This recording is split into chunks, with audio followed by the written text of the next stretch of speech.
ಮುಂಜಾನೆ ಎಲ್ಲರಿಗೂ ಮೈತ್ರೇಯಿ ಟ್ರಸ್ಟ್ನ ವಾರ್ಷಿಕೋತ್ಸವಕ್ಕೆ ಸ್ವಾಗತ. ಇಂದಿನ ಮುಖ್ಯ ಅತಿಥಿಗಳಾಗಿ ಬಂದಿರುವವರು ಡಾಕ್ಟರ್ ಸುರೇಶ್ ಪಾಟೀಲ್ ಇವರು ಹುಟ್ಟಿದ್ದು ಬಿಜಾಪುರ ಜಿಲ್ಲೆಯ ಬಿದಿರುಕುಂದಿಯಲ್ಲಿ 10/1/1956 ಹುಟ್ಟಿದರು.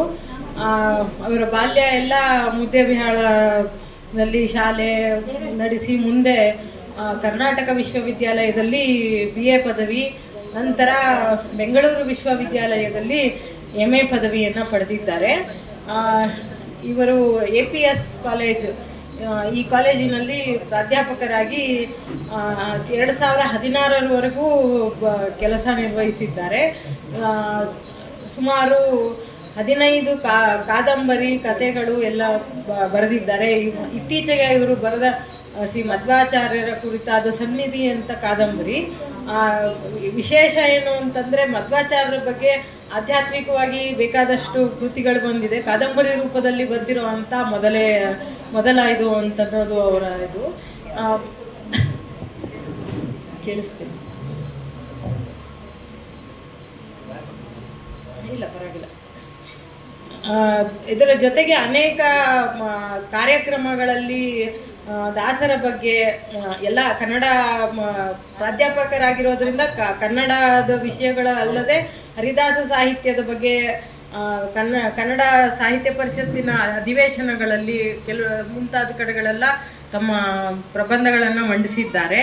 ವಿಶೇಷವಾಗಿ ಹರಿದಾಸ ಸಾಹಿತ್ಯದ ಪುಸ್ತಕ ಬರದೇ ಹೋದರೂ ಅನೇಕ ಪತ್ರಿಕೆಗಳಲ್ಲಿ, ನಿಯತಕಾಲಿಕಗಳಲ್ಲಿ ಮತ್ತು ಕನ್ನಡ ಸಾಹಿತ್ಯ ಪರಿಷತ್ತಿನ ಪತ್ರಿಕೆಗಳಲ್ಲೆಲ್ಲ ಇವರದು ಲೇಖನಗಳು ಬಂದಿವೆ ಹರಿದಾಸರ ಬಗ್ಗೆ. ಎಲ್ಲ ರೀತಿಯ ಕಾದಂಬರಿ, ಕಥೆ, ವಿಮರ್ಶಾ ಗ್ರಂಥಗಳು ಎಲ್ಲವನ್ನು ಬರೆದಿದ್ದಾರೆ. ಕೆಲವು ವಿಶೇಷ ವಿಜಯದಾಸರ ಇಂಥ ಆರಾಧನೆಗಳಲ್ಲಿ, ಬೇರೆ ಬೇರೆ ಕಾಲೇಜುಗಳಲ್ಲಿ ಎಲ್ಲ ಕಡೆಗೆ ಇದಕ್ಕೆ ಅಂತ ಹೋಗ್ತಾರೆ. ಇವರಿಗೆ ಹಲವು ಪ್ರಶಸ್ತಿಗಳು ಬಂದಿದೆ.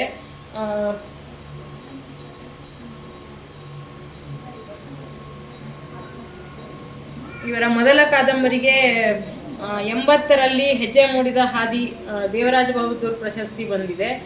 2010ರಲ್ಲಿ ವಸುದೇವ ಭೂಪಾಲ ದತ್ತಿ ಪ್ರಶಸ್ತಿ ಬುದ್ಧನ ಬಗ್ಗೆ ಅನುವಾದ ಮಾಡಿದ ಸಿದ್ಧಾರ್ಥ ಕಾದಂಬರಿಗೆ ದೊರೆತಿದೆ. ವಿಶ್ವೇಶ್ವರಯ್ಯ ಇಂಜಿನಿಯರಿಂಗ್ ಕಾಲೇಜ್ ಪ್ರತಿಷ್ಠಾನದ ವಿಶ್ವೇಶ್ವರಯ್ಯ ರಾಷ್ಟ್ರೀಯ ಪ್ರಶಸ್ತಿ ಬಂದಿದೆ.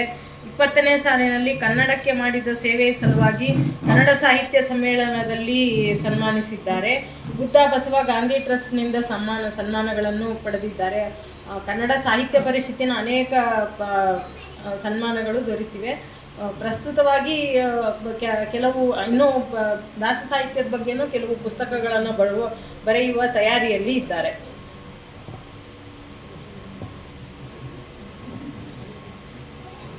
ಮೃದುಲಾ ಅವರ ಪರಿಚಯ.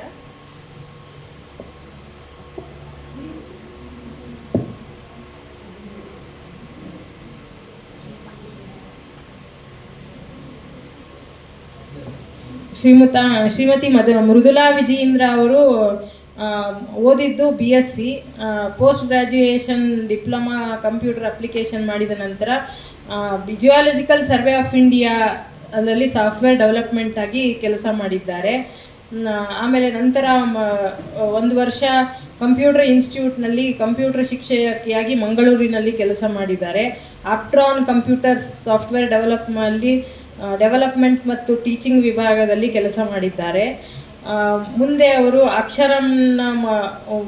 ಅಕ್ಷರಂ ಸಂಸ್ಥೆಯಲ್ಲಿ 3 ವರ್ಷಗಳ ಕಾಲ ಸಂಸ್ಕೃತ ಪಾಠವನ್ನು ಮಕ್ಕಳಿಗೆ ಹೇಳಿಕೊಡುತ್ತಾ ಮೌಲ್ಯ ಶಿಕ್ಷಣ, ಭಾರತೀಯ ಜ್ಞಾನ ಪರಂಪರೆಯ ಬಗ್ಗೆ ಕೆಲಸವನ್ನು ಮಾಡಿದ್ದಾರೆ.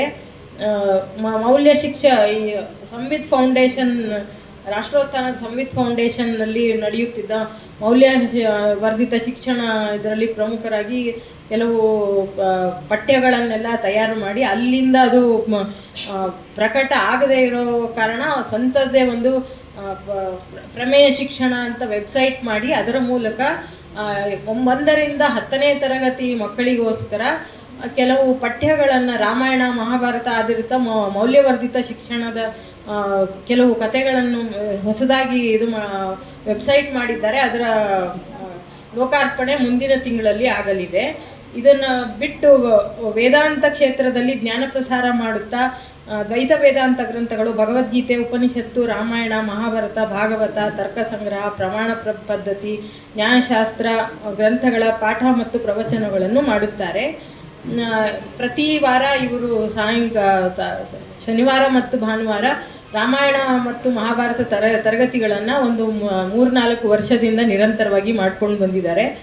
ಸಂಸ್ಕೃತ ಕರ್ನಾಟಕ ಸಂಸ್ಕೃತ ಮಹಾ ವಿಶ್ವವಿದ್ಯಾಲಯದಿಂದ ಇವರಿಗೆ ದ್ವೈತ ವೇದಾಂತ ವಿದ್ವತ್ ಪರೀಕ್ಷೆ ಉತ್ತೀರ್ಣರಾಗಿ ವಿದೂಷಿ ಇದು ಕೂಡ ಬಂದಿದೆ.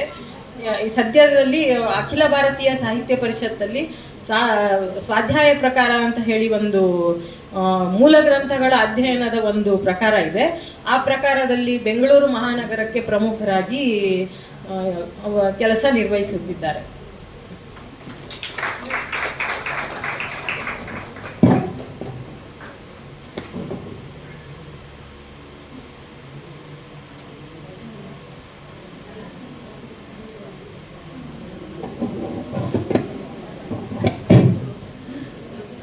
ಧನ್ಯವಾದಗಳು ಮಾಧುರಿ ಅವರಿಗೆ. ಇವತ್ತಿನ ಇನ್ನೊಬ್ಬ ಅತಿಥಿಗಳಾದಂತಹ ಶ್ರೀ ಮುಕುಂದ್ ಗಂಗೂರ್ ಸರ್ ಅವರ ಕಿರುಪರಿಚಯವನ್ನು ನಾನು ಎಷ್ಟು ಕೇಳಿದ್ರು ಒಂದೇ ಸಲ ಹೇಳ್ತಾರೆ. ನನ್ನ ಹೆಸರೇನು ಅನ್ನೋದಷ್ಟನ್ನೇ ಹೇಳ್ತಾ ಇದ್ದಾರೆ. ನನಗೆ ತಿಳಿದಷ್ಟನ್ನು ಹೇಳ್ತೀನಿ. ಹಿರಿಯ ಮಹಿಳಾ ಹರಿದಾಸರಾದಂತಹ ಶ್ರೀಮತಿ ಜಲಜಾ ಗಂಗೂರ್ ಅವರ ಮಗ. ಜನ್ಮಜಾತವಾಗಿಯೇ ಹರಿದಾಸತ್ವ ಅವರಲ್ಲಿ ಬಂದಿದೆ. ಅವರು ಕೂಡ ಶರಧಿ ಪುರೇಶ ಅಂಕಿತದಿಂದಾಗಿ ಪ್ರತಿದಿನ ಒಂದು ಕೃತಿಯನ್ನು ರಚನೆ ಮಾಡ್ತಾರೆ. ಅದು ವಿಶೇಷ. ಒಂದು ದಿವಸನೂ ತಪ್ಪಿಸದೆ ತಮ್ಮದೊಂದು ಕೃತಿ ರಚನೆ ಮಾಡ್ತಾರೆ ಶರಧಿ ಪುರೇಶ ಅಂಕಿತದಲ್ಲಿ. IBM ಅಲ್ಲಿ ಇಂಜಿನಿಯರ್ ಆಗಿದ್ದರು. ವಿಶೇಷ ಅಂದರೆ ಅವರು ಪ್ರಯಾಗ್ರಾಜಲ್ಲಿ ಇಂಜಿನಿಯರಿಂಗ್ ಓದಿದ್ದು, ಕುಂಭಮೇಳದ ಪ್ರಯಾಗ್ರಾಜಲ್ಲಿ ಇಂಜಿನಿಯರಿಂಗ್ ಓದಿದ್ದು. IBM ಅಲ್ಲಿ ಸೀನಿಯರ್ ಇಂಜಿನಿಯರ್ ಅಂತ ಆಗಿ ಕಳೆದ ನವೆಂಬರಲ್ಲಿ ನಿವೃತ್ತಿ ಹೊಂದಿ ಈಗ ನಿವೃತ್ತ ಜೀವನವನ್ನು ಬೆಂಗಳೂರಿನಲ್ಲಿ ನಡೆಸ್ತಾ ಇದ್ದಾರೆ. ಅವರಿಗೆ 2 ಪುತ್ರಿಯರಿದ್ದಾರೆ. ಈಗ ನಮ್ಮ ಮೈತ್ರೇಯಿ ಮಹಿಳಾ ಹರಿದಾಸ ಟ್ರಸ್ಟ್ನ ವಿದ್ಯುಕ್ತ ಆರಂಭ ದೀಪ ಬೆಳಗುವುದರ ಮೂಲಕ ಮುಖ್ಯ ಅತಿಥಿಗಳು ಹಾಗೂ ನಮ್ಮ ಅಧ್ಯಕ್ಷರೊಂದಿಗೆ ದೀಪ ಬೆಳಗುವ ಕಾರ್ಯಕ್ರಮವನ್ನು ನಡೆಸಿಕೊಡ್ಬೇಕು.